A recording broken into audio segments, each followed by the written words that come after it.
እስራኤልና ኢራን ሲተኳኩሱ አድረዋል። ዓለም የለመደችው ነገር ነው። እስራኤልም ኢራንም በየራሳቸው ወታደራዊ መለኪያ መካከለኛው ምስራቅ ጠላተ ብዙ የሆኑ የመጡ ሀገራትም ናቸው። በዚህ የባሊስቲክ ሚሳይል ድብደባ መሃል አዲሱ ነገር እስራኤል እምብዛም የአሜሪካን አረንጓዴ ምልክት ሳታገኝ እንዴት ጥቃት ፈጸመች የሚለው ካልሆነ ዓለም ጉዳዩን የምትመለከትበት መንገድ ለ47 ዓመታት የዘለቀውን አይነት የአያቶላዎቹና የቤንግሮያኑን ሰጥ አገባ ነው። እስራኤል የሊባኖሷን ቤሩት አጠቃች፣ ኢራን ቀድማ ማስጠንቀቂያ ሰጠች።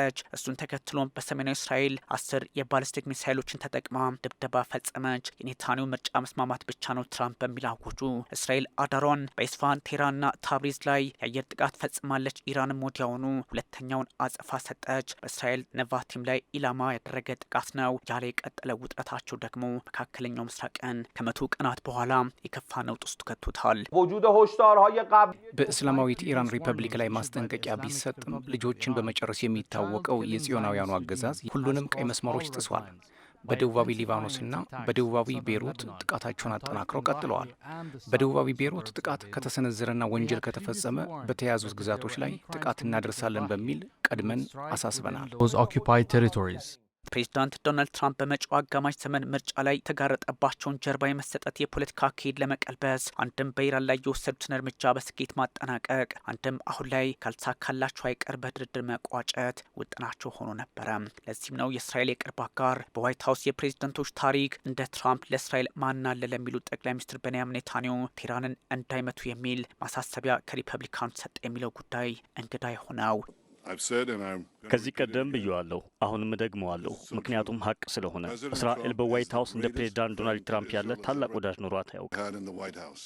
ከዋሽንግተን ቁልፍ ፖለቲከኞች መረጃዎችን በማግኘት ተወዳዳሪ የለውም የሚባለው አክሲዮስም ያስነበበው ይሄ ነው። እስራኤል ተመታ፣ እንዴት ትራምፕ ጥሪያቸው ወደ ኢራን እንዳትተኩስ ይሆናል የሚለው ጥያቄ በተወሰነ ምላሽ አልባ የሆነ የቀጠለውም ለዚህ ሳይሆን አይቀርም። በእርግጥ በትራምፕና በኔታንያሁ መካከል ፖለቲካዊ ባይባልም እንኳን መጠነኛ የከባቢው ላይ ዲፕሎማሲያዊ አረዳድ ልዩነት መፈጠሩን የሚጠቁሙ መረጃዎች ከ4-5 ጊዜ በላይ ወጥተዋል። ዋሽንግተን የቴህራኑን ውጥን በራሷ ስትራቴጂ ልክ ሰፍታ ማጠናቀቅ በድርድርም ይሁን በተወሰነ ወታደራዊ ማፈግፈግ ፍላጎቷ ነው። ኔታንያሁም በራሳቸው ፖለቲካው መቋጨት እስራኤልንም አይበገሬ በመካከለኛው ምስራቅ አድርገው ለህዝባቸው ማሳየት ይፈልጋሉ። በዚህ ልዩነት ውስጥ ያለው ወታደራዊ እርምጃ በርካታ ጥያቄዎችን እያስነሳ ነው። ወዲያውኑ ትራምፕ በዋይት ሀውስ ማብራሪያ ከተሰጣቸው በኋላ ኢራን ወደ ድርድር ጠረጴዛው ትምጣ፣ የተሻለው እሱ ነው ማለታቸው ጠቋሚነቱ አይዴፍ አጸፋ እንዳይሰጥ መልእክት መስደድ፣ አይአርጂሲም ወደ ፖለቲካዊ መድረክ ይምጣ እንደሆነ ግልጽ ነበረ። ግን ደግሞ ሁለቱ ኃይሎች በከባዱ ሲጠቃቁ አደሩ። ያም ሆኖ ግን ጉዳዩ ሌላ ሆኗል። ኢራን ሁለተኛውን የጥቃት ማዕበል በእስራኤል የተለያዩ አካባቢዎች ላይ ስትከፍት አሁንም ቴልአቪቭ ምላሽ እየሰጠች ከቀጠለች አውዳሚና ታይቶ የማይታወቅ በአንድ ጊዜ ድል የምንቀዳጅበት ጥቃት እንከፍታለን በሚል ኢራን ከዛተች የሁኔታዎችን መወሳሰብ ያሳያል። ምንም እንኳን ዝርዝር ማብራሪያዎችን ማግኘት አዳጋች የሆነ ቢመጣም በኢራኑ ፔትሮኬሚካል ግዙፍ ስፍራ ማሻር ላይ እስራኤል ጥቃት አድርሳለች። ኢራን የተወሰኑ ሰራተኞችን ማስወጣቷን ማሳውቃለች። የእስራኤል ጦር ፔትሮኬሚካሉ ላይ ጥቃት መፈጸሙን ሲያሳውቅ የኢራን ሚዲያዎች ጉዳት መድረሱንም ዘግበውታል።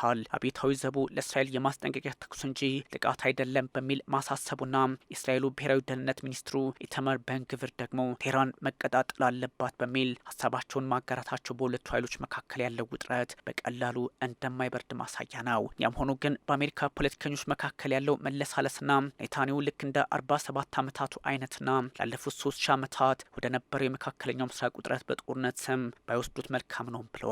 አሜሪካ በተወሰነ አቋም ለውጥ ላይ ናት ለማለት ቢያስደፍርም የከፋው ከመጣ የአሜሪካው ማዕከላዊ እዝ ሴንትኮም ሆነ ራሳቸው የአሜሪካ መሪዎች ያለ እስራኤል እምብዛም የመራመድ እድል ላይኖራቸው የሚችል በመሆኑ ጉዳዩ ከከፋም የአሜሪካ ባለ 535 መቀመጫ ኮንግረስም ቢሆን በቴህራን ፍላጎት ልክ እንዲሁም እስራኤል ተሸነፋ ይቋጭ ሊል እንደማይችል ቀድሞውንም የሚታወቅ በመሆኑ ጉዳዩ በዚህ ልክ ብቻ አሁን ላይ የሚታይ ሆኗል። ተንታኞች እንደሚያስቀምጡት አሜሪካም በዚሁ አቋሟ እንዳትቀጥል የሚያደርገዋት አሜሪካን እስራኤል ፐብሊክ አፌርስ ኮሚቴ፣ ክርስቲያን ዩናይት ፎር እስራኤል፣ ኮንፈረንስ ኦፍ ፕሬዚደንትስ ኦፍ ሜጀር አሜሪካን ጆርጅ ኦርጋናይዜሽንስ፣ እስራኤል አሜሪካን ካውንስል ግዙፍ እስራኤልና አሜሪካን አስተሳስረው እንዲቀጥሉ የሚያደርጉ ድርጅቶች እንደሆኑም ይነገራል። ይህ ማለት በተለያዩ የጉትጎታ ስራዎች ላይ ተሰማርተው ፍላጎታቸውን ያስቀምጣሉ ነው። ለዚህም ነው ትራምፕና ኔታንያሁ ፖለቲካዊ ክፉ ደግ ቢነጋገሩም በእነዚህ አሳማኝ ድርጅቶች አማካኝነት ዳግም ሪፐብሊካኖቹና ሊኩዶቹ በአንድ መድረክ ለስትራቴጂያቸው ይቆማሉ የሚባለው።